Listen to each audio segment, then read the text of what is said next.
Você está no canal Eu Estudo a Lição com o pastor Samuel Camilo. Muito obrigado por sua companhia. Obrigado por escolher nessa quinta-feira continuar conosco no nosso estudo dessa série especial Eu Acredito. Eu tenho ficado muito feliz com o número de pessoas que têm nos acompanhado a cada quinta-feira. É com muita alegria que eu tenho acompanhado ali as mensagens que a gente tem enviado, percebendo pessoas de lugares tão distantes, aonde eu jamais passei, em vários casos, mas de pessoas que estão tão próximas da gente, que conversam conosco, que mencionam que têm estudado a lição da Escola Sabatina todos os dias com a gente, e agora dentro dessa série também estão estudando. Estou muito feliz realmente por isso. É com muita alegria que eu tenho respondido as mensagens que vocês têm enviado aí a cada semana através do chat do vídeo. Eu quero aproveitar para poder dar uma informação para vocês, que às vezes a gente não tem uma noção.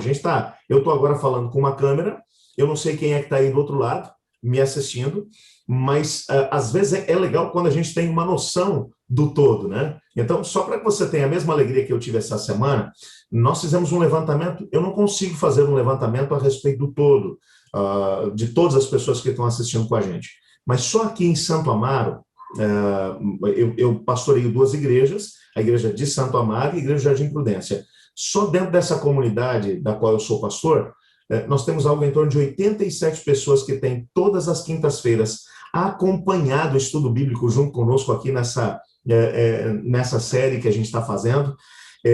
São amigos da igreja, não são membros da Igreja Adventista, mas estão acompanhando junto conosco. Isso tem nos dado realmente um sentimento de muita gratidão a Deus. Obrigado por poder estar junto conosco. E mesmo que você seja um amigo da igreja, ou que já tenha sido membro da igreja, mas se afastou, semana passada eu recebi uma mensagem de uma pessoa, eu não vou aqui mencionar o nome por uma questão de ética, mas que me disse assim: pastor, eu estou afastado da igreja, mas eu decidi assistir essa mesma série e estou pensando em voltar para a igreja, voltar para Deus. Eu fico muito feliz por isso. Louvado seja Deus por isso, viu? Eu acredito que o Senhor Deus pode, através da sua palavra, porque a palavra de Deus é viva. Quando a gente deixa que ela entre no solo do nosso coração, ela com certeza vai germinar, ela vai crescer, vai se desenvolver e vai produzir fruto. E é um fruto que permanece para a eternidade. Então, estou muito feliz por isso. Eu quero fazer duas coisas agora, antes de podermos iniciar o nosso estudo de hoje. Nós vamos fazer uma oração. Na sequência, eu vou chamar uma vinheta. Assim que terminar a oração, eu queria já te pedir que você fosse lá para o chat e escrevesse ali, olha, o teu nome, de onde você está falando, quais são as expectativas que você tem em relação ao nosso estudo de hoje. Só para você poder se lembrar, o estudo de hoje vai ser o estudo sobre Deus o Filho, a segunda pessoa da Trindade Divina. Coloca aí a sua mensagem para a gente poder saber quem você é e, ao mesmo tempo, ter aí a oportunidade de poder compreender de onde você está falando, quais são suas expectativas. Olhe comigo agora. Obrigado, Senhor Deus, por tua palavra. Fale conosco através dela agora. Que o teu Espírito se sinta livre para poder influenciar o nosso coração, onde quer que estejamos. Pois é em nome de Jesus que oramos. Amém. Aguenta aí, vai lá para o chat, coloca as informações, enquanto isso estou chamando a vinheta e eu já volto.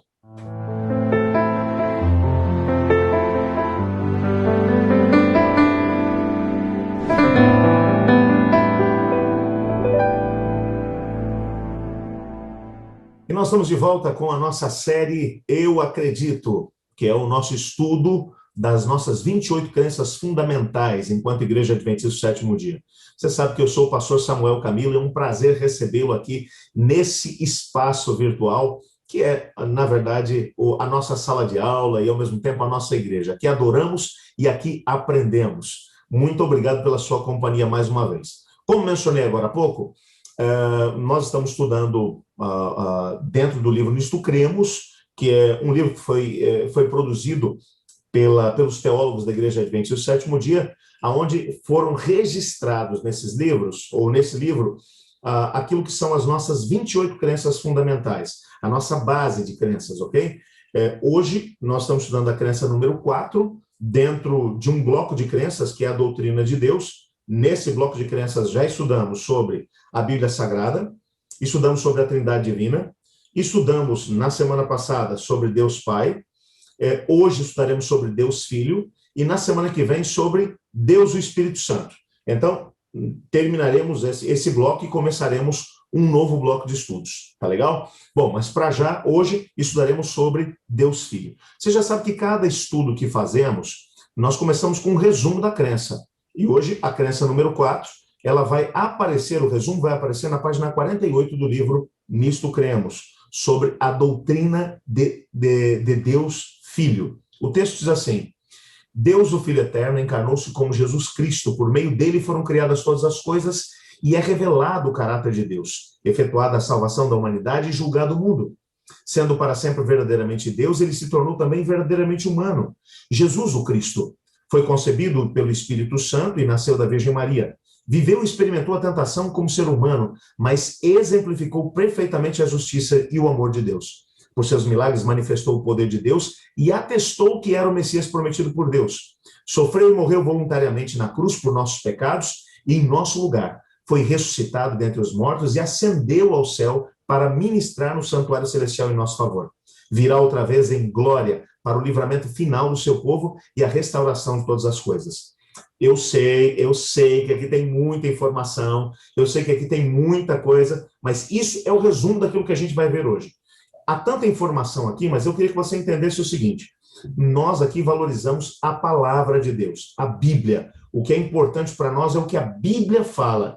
Então, hoje nós vamos gastar tempo especificamente com os textos da Bíblia que falam a respeito da segunda pessoa da Trindade Divina. Para a gente poder entender isso aqui, nós precisamos entender o primeiro aspecto que a Bíblia vai mencionar sobre a encarnação da segunda pessoa da Trindade Divina.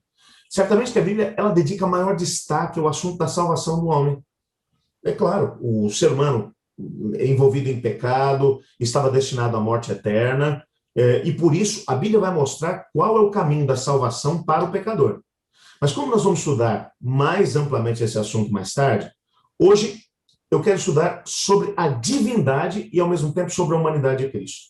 Dentro dos aspectos relacionados àquilo que é o trabalho de Cristo Jesus, como a salvação, a segunda vinda, tudo isso nós vamos estudar em alguns temas mais adiante, que fazem parte de crenças específicas que a gente vai desdobrar mais adiante. Hoje eu quero te mostrar que Jesus Cristo, ele é ao mesmo tempo Deus e ao mesmo tempo homem. Como é que é isso?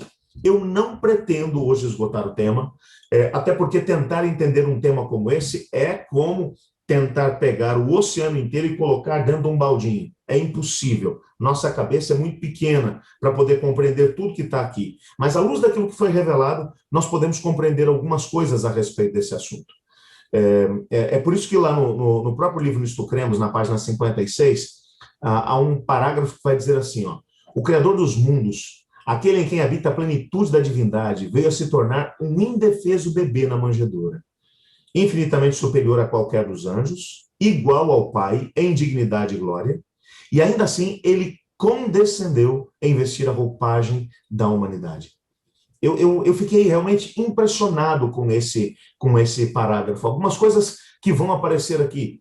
Ele é o Criador dos mundos. Quando estudamos sobre a Trindade Divina, nós percebemos que cada uma das três pessoas da Trindade Divina teve um papel dentro do processo da criação. A segunda pessoa da Trindade Divina foi aquele que disse, foi aquele que verbalizou o pensamento da Trindade Divina.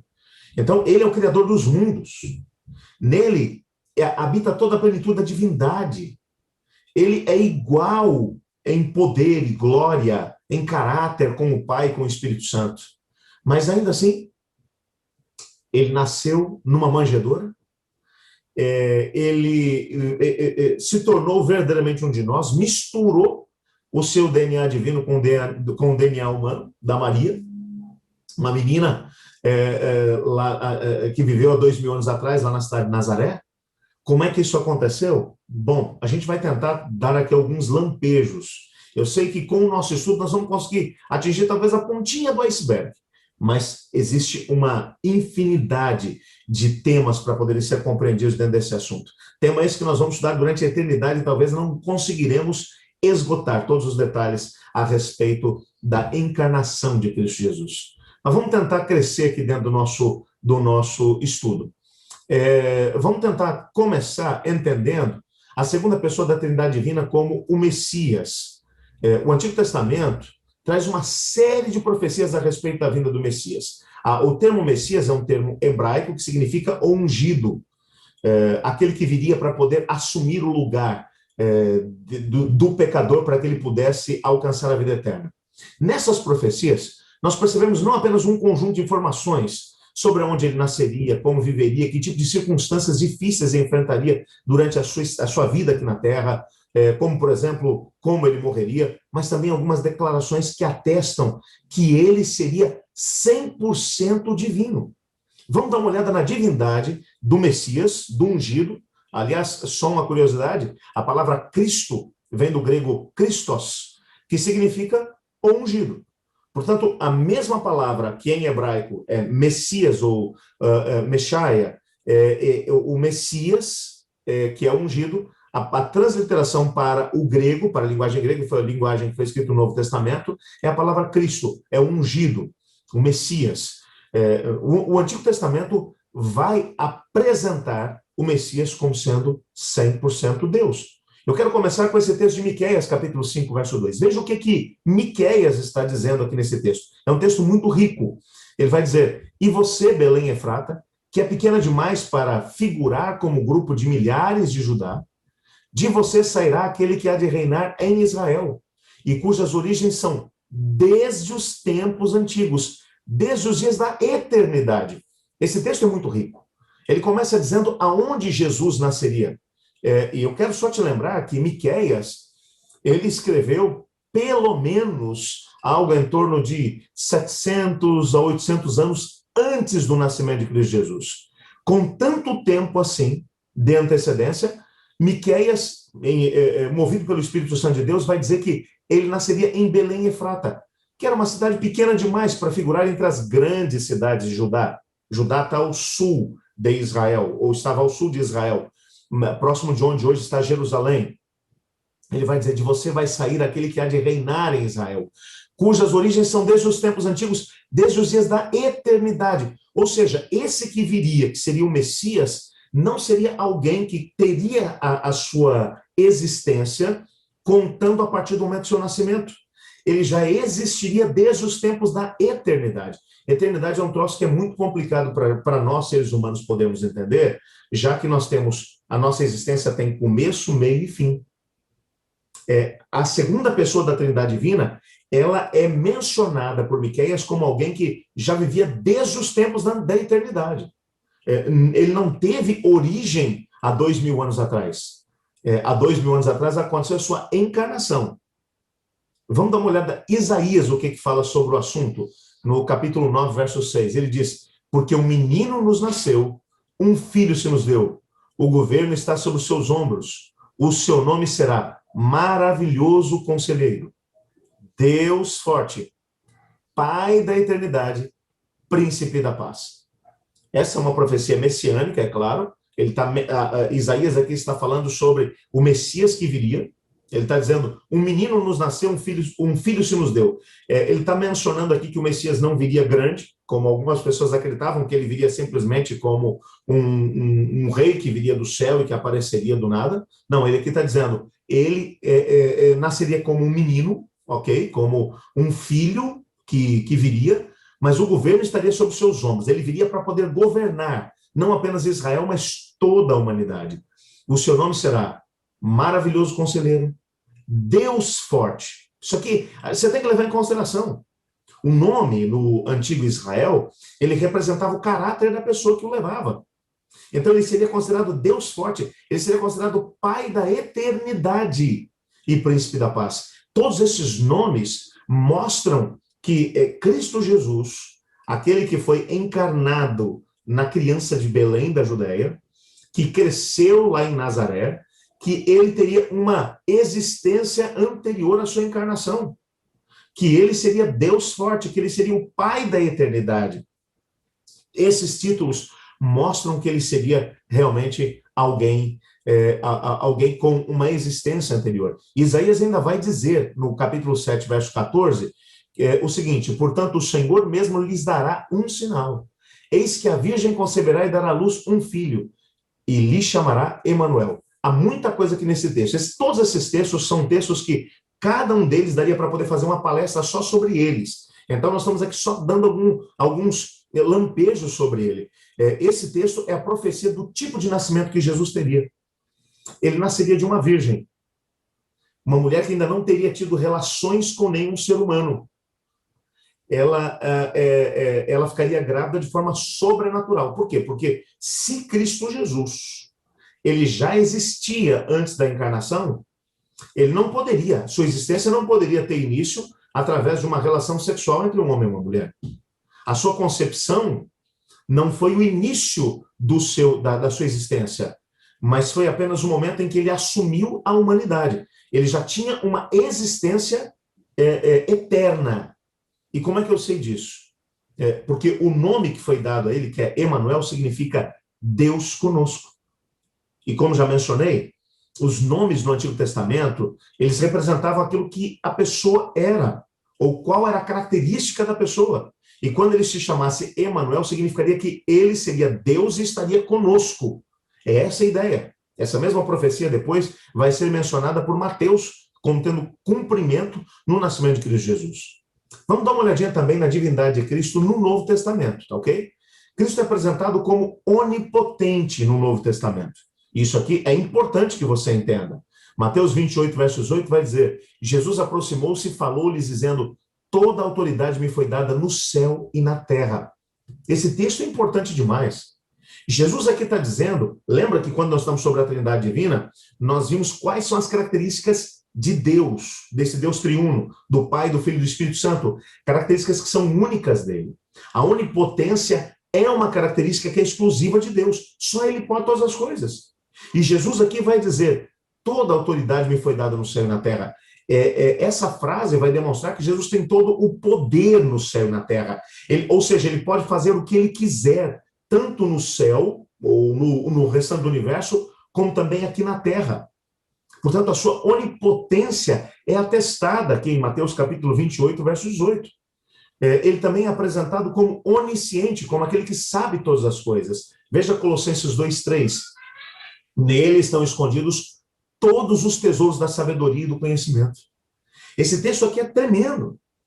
Veja que está falando de Cristo. Nele, em Cristo, estão escondidos todos pressupõem que absolutamente todo o conhecimento, todo o conhecimento que existe no universo, todos os tesouros da sabedoria e do conhecimento estão escondidos em Cristo Jesus, ou tem origem nele. Na linguagem grega que é usada para escrever o texto, tudo isso é verdade. O texto dá a entender que Cristo é a fonte através do qual todo o poder, toda a sabedoria, todo o conhecimento, ele tem a sua origem. Então, isso nos mostra a sua onisciência. O único que sabe todas as coisas é Deus. E como Cristo é a segunda pessoa da Trindade Divina, nele estão escondidos todos os tesouros da sabedoria e do conhecimento. Cristo é apresentado também como onipresente. Mateus capítulo 28, verso 20, vai dizer: e eis que estou com vocês todos os dias até o fim dos tempos. Veja, o único capaz de estar em todos os lugares ao mesmo tempo, ou seja, que é onipresente, é Deus.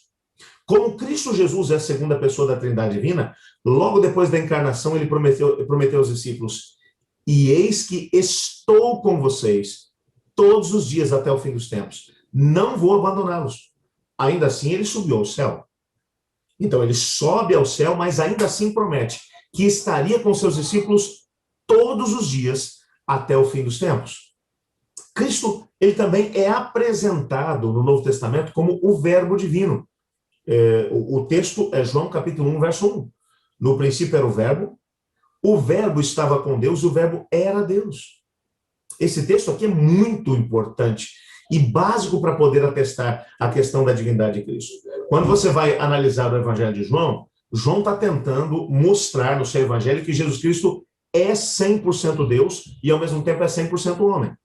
Lá no final do seu Evangelho, ele vai dizer: ó, Jesus fez muitos outros sinais, muitos outros prodígios, mas esses que eu escrevi aqui, eu escrevi para que vocês possam crer que ele é verdadeiramente o Filho de Deus, que ele é Deus. E crendo nele, vocês têm a vida eterna.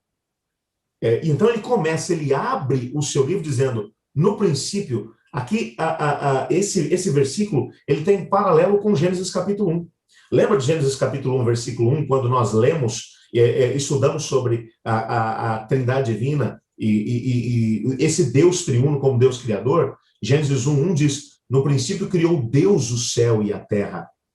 No princípio, a palavra no princípio lá em Gênesis é Bereshit, numa antiguidade remota, num princípio absoluto, antes que qualquer coisa existisse. Deus criou. A estrutura, é bem verdade que agora a linguagem usada para escrever João capítulo 1, verso 1, é uma linguagem grega, é a língua grega que é utilizada, mas a palavra aqui no princípio é uma palavra que está em paralelo com Bereshit, vai nos reportar a uma antiguidade absoluta, a um tempo absoluto, a uma eternidade absoluta, antes que qualquer outra coisa existisse. Era o verbo ou a palavra. A palavra estava com Deus e a palavra era Deus. A ideia aqui é de que a palavra é Deus. E depois, na sequência, vai dizer que a palavra se fez carne e habitou entre nós. Ele está mostrando como Cristo chegou até nós. Como uma das bandeiras que João vai levantar no seu evangelho é provar que Jesus Cristo é Deus, o seu evangelho é completamente diferente dos evangelhos sinóticos, ou evangelhos que são parecidos, né? Mateus, Marcos e Lucas. Todos eles mostram genealogias de Jesus e levam Jesus. Mateus vai levar Jesus até Abraão, que era o pai da nação de Israel, que ele está tentando provar que as profecias do Antigo Testamento se cumpriam nele. Lucas, por sua vez, está escrevendo para um público não judeu. Ele vai reportar a genealogia de Jesus até Adão, para provar que Jesus é o segundo Adão, aquele que veio para vencer onde o primeiro Adão falhou. Mas aqui nesse texto, João, ele não vai até Adão, ele vai até o princípio absoluto, até antes que qualquer pessoa existisse. Jesus já estava lá. O Verbo de Deus, a segunda pessoa da Trindade divina, aquele que recebeu o nome de Cristo, Jesus, da cidade de Nazaré. Esse texto mostra que ele é o Verbo divino. Cristo também se apresenta como o eu sou de Êxodo capítulo 3, verso 14. Lembra lá de Êxodo 3,14, o que é que diz, antes de poder ler o texto de João 8,58?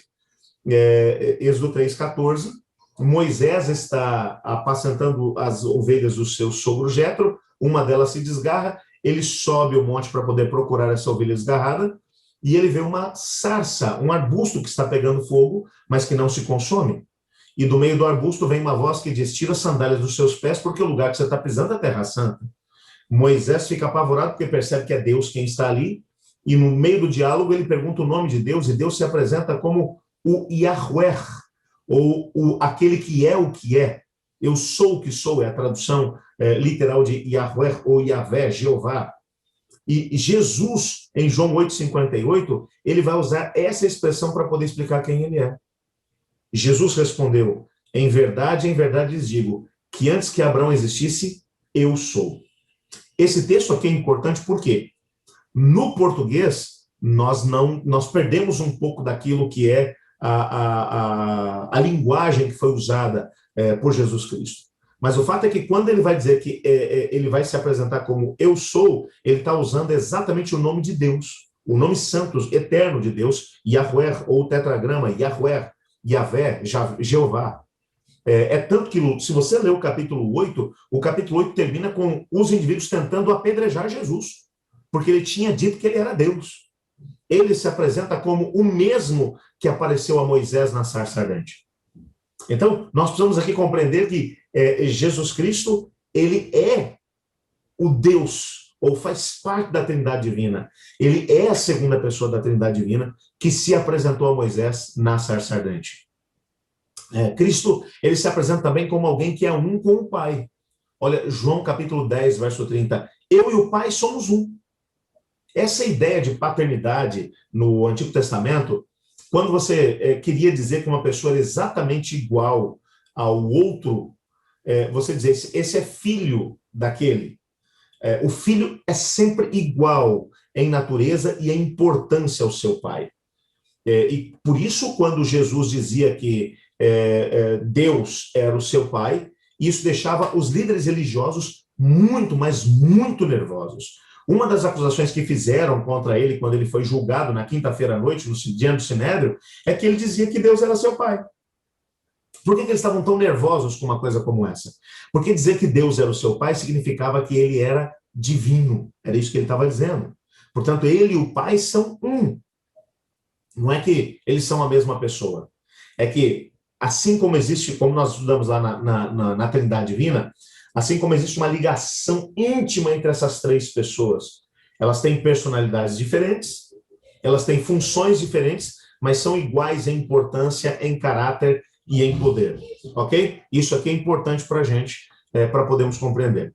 Cristo é apresentado como Deus, como o Deus bendito por Paulo. Dê uma olhada nesse texto de Romanos capítulo 9, verso 5. Esse texto é tremendo.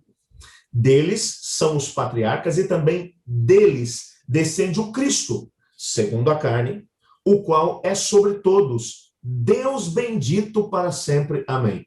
Gente, esse texto não tem como mascarar as coisas. Paulo aqui está dizendo que Cristo Jesus, ele descendeu dos patriarcas e dos profetas, ou seja, que segundo a carne, ele era judeu, ele era israelita, mas ao mesmo tempo aqui ele está dizendo que ele é Deus bendito para sempre, amém. Ele é Deus, apesar de na carne ele era um judeu, e você olhava para ele no primeiro século, ele parecia com as pessoas do seu tempo, ele tinha as características de um judeu do primeiro século, ele andou entre as pessoas, ele não chamava atenção pelo que ele era uma pessoa comum, aparentava pelo menos isso, mas dentro da sua essência, ele é o Deus bendito para sempre. Esse texto é um dos textos mais claros que atestam a divindade de Cristo. Cristo também é apresentado como Deus pelo autor da carta aos Hebreus. Olha Hebreus 1, verso 8, que diz: mas a respeito do Filho, diz: o teu trono, ó Deus, subsiste para todo sempre. Cetro de equidade é o cetro do teu reino. O autor da carta aos Hebreus vai dizer que o trono, está falando do Filho, ok? Mas a respeito do Filho diz: o teu trono, ó Deus. O Filho, a segunda pessoa da Trindade Divina, é chamada aqui de Deus. E o seu trono subsiste para sempre. Ele aqui, portanto, é apresentado como Deus. Cristo também é apresentado como o grande Deus por Paulo. Veja em Tito 2, verso 13. Enquanto aguardamos a bendita esperança, a gloriosa manifestação do nosso grande Deus e Salvador, Jesus Cristo. Gente, é que Paulo, ele é tão claro nas suas palavras, que não há como você encontrar uma dualidade aqui nas suas palavras. Ele está dizendo, estamos esperando a bendita esperança. Qual é a bendita esperança? A gloriosa manifestação do nosso grande Deus e Salvador Jesus Cristo. Cristo Jesus era visto por Paulo como Deus. E ele está falando aqui da segunda vinda de Cristo, é claro, mas ele chama do nosso grande Deus e Salvador Jesus Cristo. Paulo, portanto, vai chamá-lo dessa maneira. E Pedro? Cristo é apresentado como o verdadeiro Deus por Pedro. Em 2 Pedro, capítulo 1, verso 1, ele diz: Simão Pedro, servo e apóstolo de Jesus Cristo, àqueles que, mediante a justiça do nosso Deus e Salvador Jesus Cristo, mesma frase que Paulo usou, receberam conosco uma fé igualmente valiosa. Ele vai dizer que Cristo Jesus é o nosso Deus e Salvador. Não existe margem para se entender de outra maneira. Mas Cristo também é apresentado como verdadeiro Deus por João. Lá em 1 João, capítulo 5, verso 20, olha o que João diz. Sabemos também que o Filho de Deus veio e nos deu entendimento, para que conheçamos aquele que é o verdadeiro.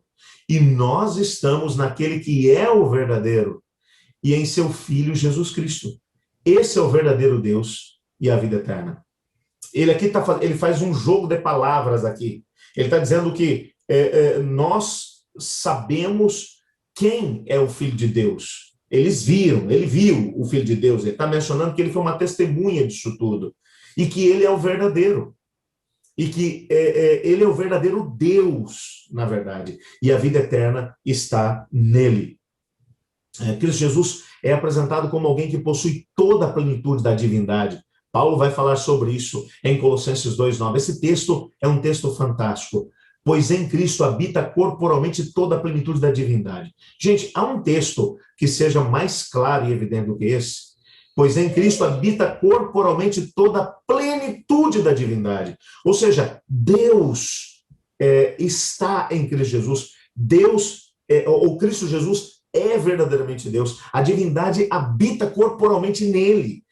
A ideia da imagem que Paulo está usando aqui é de que Deus assumiu um corpo em Cristo Jesus. É essa a ideia. Nele habita corporalmente toda a plenitude. Plenitude aqui é a ideia de totalidade, não falta nada. Ele é Deus, plenamente Deus. Mas a humanidade de Cristo também é apresentada na Bíblia.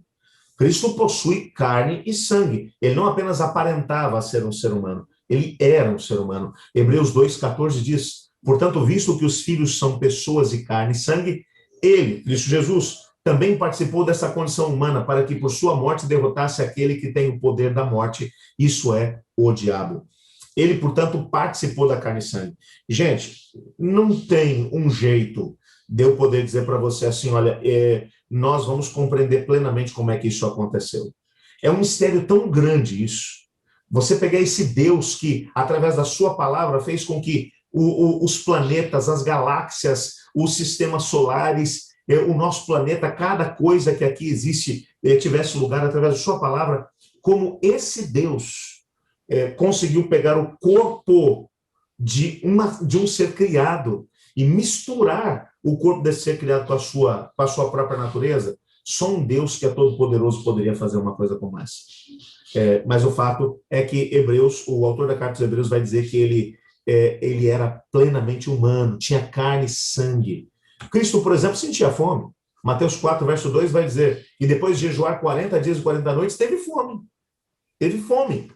Ele também teve sede.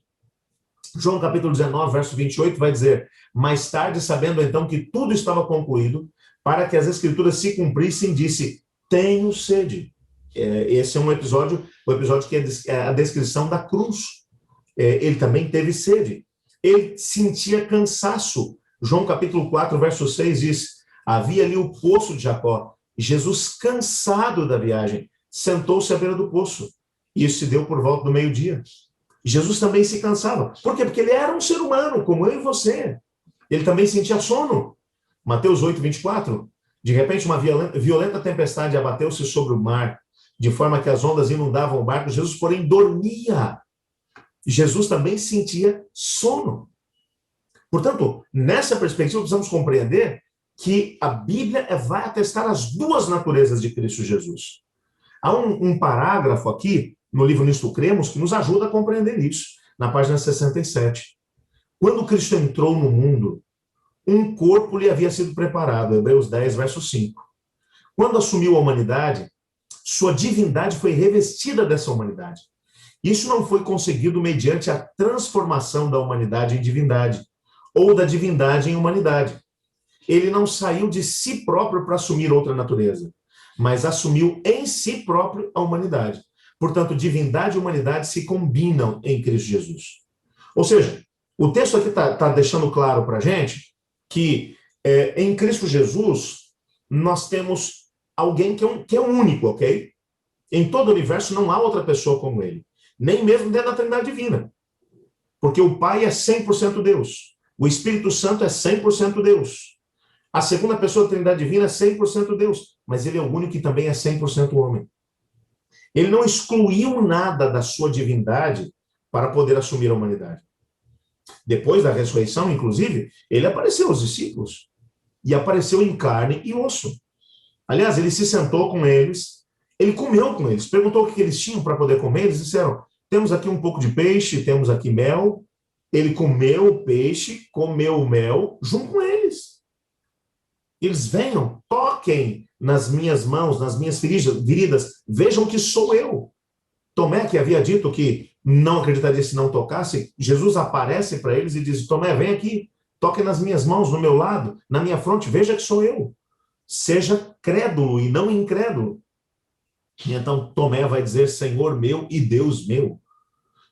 Você olha para o texto e percebe nitidamente que Jesus ele não assumiu a humanidade como uma roupa que ele podia usar para depois poder se desvencilhar dela. Não, ele misturou a sua essência divina com a essência humana de um jeito que não tem mais como desmisturar. Ele continuará sendo um de nós para todo o sempre. Por toda a eternidade, ele continuará sendo o líder da família humana, porque ele se tornou um de nós para poder nos salvar. A gente vai estudar um pouco mais sobre isso mais adiante, quando estudarmos sobre a salvação e a vida eterna. Como é que em Cristo Jesus se manifestou isso? Hoje eu queria que você guardasse essa informação. Cristo é 100% Deus e 100% homem. Como é que isso acontece? Amigo, nós vamos ter que chegar no céu para poder descobrir como é que isso funciona. O que sabemos é que o Espírito Santo foi o responsável por fazer com que esse processo da encarnação acontecesse. Mas como ele aconteceu efetivamente? Aonde começava o divino e terminava o humano? Não faço ideia. Não sabemos. Nós vamos ter que estudar muito sobre isso lá no céu. O que sabemos é o que a Bíblia nos revela, que foi o que eu apresentei a você.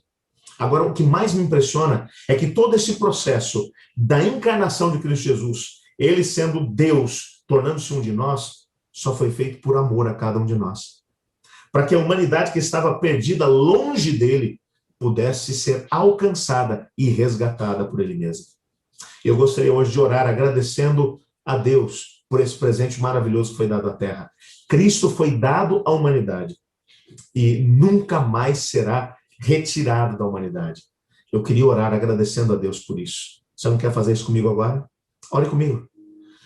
Obrigado, Senhor, por tua palavra e obrigado porque nela descobrimos que Cristo é 100% Deus e 100% homem. E que o processo da encarnação aconteceu para que nós pudéssemos ser salvos. Nos colocamos em tuas mãos, Pai, pedindo que o Senhor esteja conosco. Nos ajude a podermos ter Jesus Cristo como nosso Salvador e Senhor. Valorizando assim a encarnação que ele experimentou por nós. Pois é em nome de Jesus que oramos. Amém. Muito obrigado aí por esse momento que você esteve junto conosco aqui no nosso estudo. Obrigado mesmo. Eu não desliga ainda. Deixa só eu te pedir uma coisa. Eu queria que você deixasse aí agora no chat as impressões que você teve a respeito desse estudo. O que é que ficou no teu coração? Se você tem alguma dúvida, se você precisa de algum esclarecimento maior, coloca aí que a gente vai estar tentando responder para você o mais breve possível. Tá ok? Que Deus te abençoe, que Deus te guarde. Na quinta-feira que vem, eu te espero nesse mesmo canal para podermos estudar sobre a terceira pessoa da Trindade Divina, o Espírito Santo. Até lá.